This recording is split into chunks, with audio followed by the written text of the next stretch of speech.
Everybody, Cher here with you. Welcome to my channel.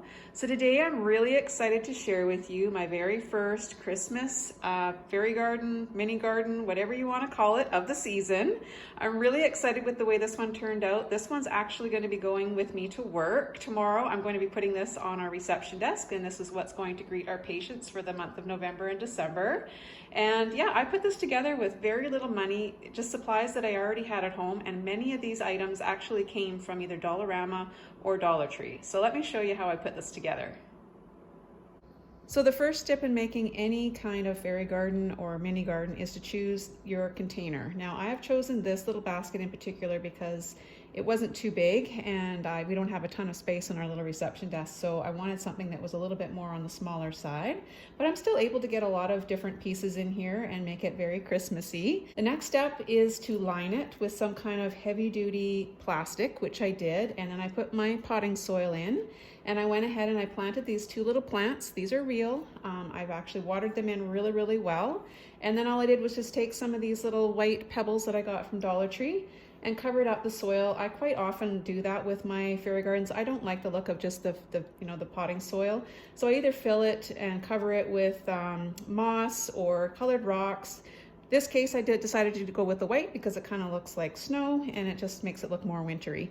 So let's go ahead and start doing the fun part, and that is adding our little elements to make this little garden come to life.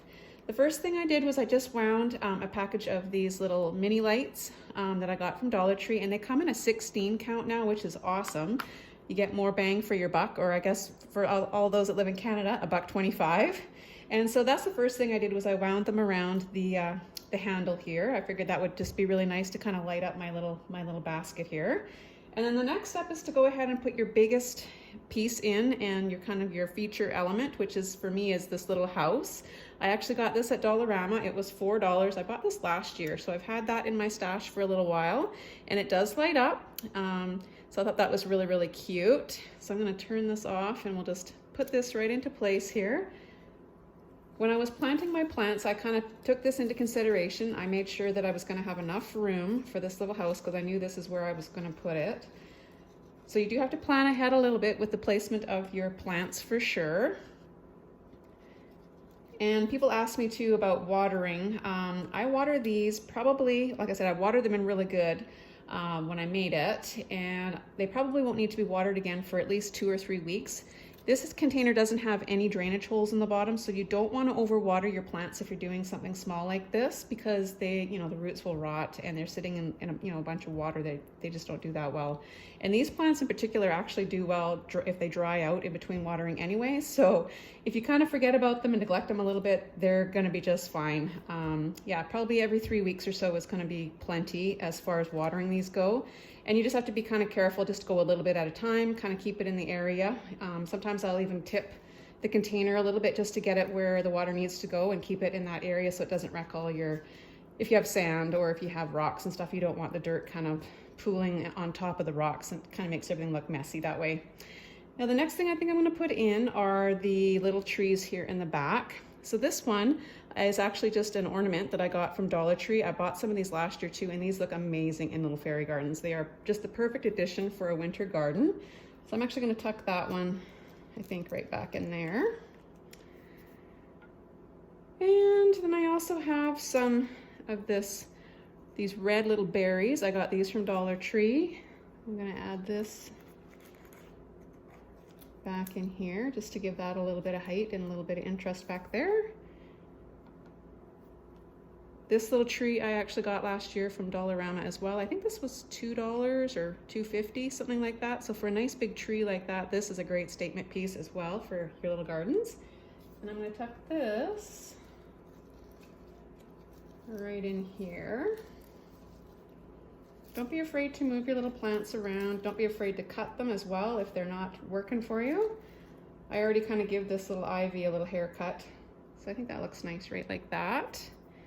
The next piece is this little elk or deer or whatever it is. I actually got this at Dollar Tree last year as well in their toy section, and I've got a couple of these, and I was actually going to paint some of them white. I think they'd be really cute white, but for this one I'm just going to leave him just the way he is, and I'm going to tuck him right in here.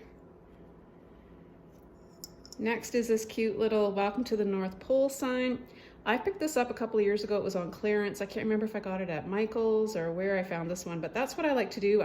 I'm always looking for fairy garden pieces, and when you can pick them up for next to nothing, that is the time to get them. I think that'll look perfect right in there. Now, this next little guy, if you've been watching me for a while, you guys know that I have a real soft spot for snowmen, and in particular for Olaf. Now, this actually came from Dollar Tree. He was attached to one of those shower scrubby things. It was this big blue puff thing. So I pulled him off, and I'm gonna tuck him right in this little corner here. There you go, Olaf, you can live over there. The next item I also got from Dollar Tree. You might recognize this came from the kids section where all the little toys, trucks, and cars are. And this little tree also came from Dollar Tree. I just glued it to the top of the car and put a little piece of this twine on. I thought that was super cute. And I was gonna put a truck in here, but the truck was too big. It just didn't really go with the scene, like as far as, you know, size kind of went. It just didn't fit. It just didn't look right. Another item that I picked up from Dollar Tree, this was in a pack of 3. It came with other little figurines as well, so I thought that would be kind of a cute little addition. So we'll stick him right there. And I have a few other little trees that I'm gonna put in here. These little trees are amazing. They're great for just kind of filling in areas that are bare, anywhere you have a bare spot. And we'll put another one right here. So you can see how quickly this comes together, and pretty inexpensive too, actually, when you start adding these things up. I didn't spend a ton of money. Most of this stuff came from dollar stores. There we go. And you just kind of keep playing with things until you get them the way you like them. And then last of all, I'm just going to put a few more of these little berries in here. I think that's going to add a little more pop of color. I think I'm going to put this one right in here. There's one. And last of all, one more I think needs to go kind of in here, just to kind of balance everything off. And the red, I think for sure, really just kind of sets everything off, and it definitely says Christmas for sure. And there you have it.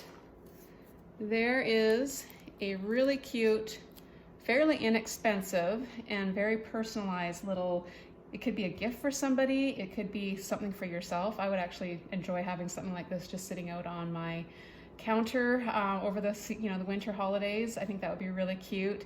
There's so many different things you could use these for. Spruce up a little area in your office, spruce up a little area in your home, make it cozy, make it Christmassy. So I hope you guys have enjoyed this little share today. And yeah, I hope this has inspired you to make your own little winter themed fairy garden, Christmas themed fairy garden.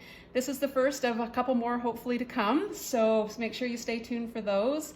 And until next time, happy crafting everybody, and I'll catch you on the next one. Bye for now.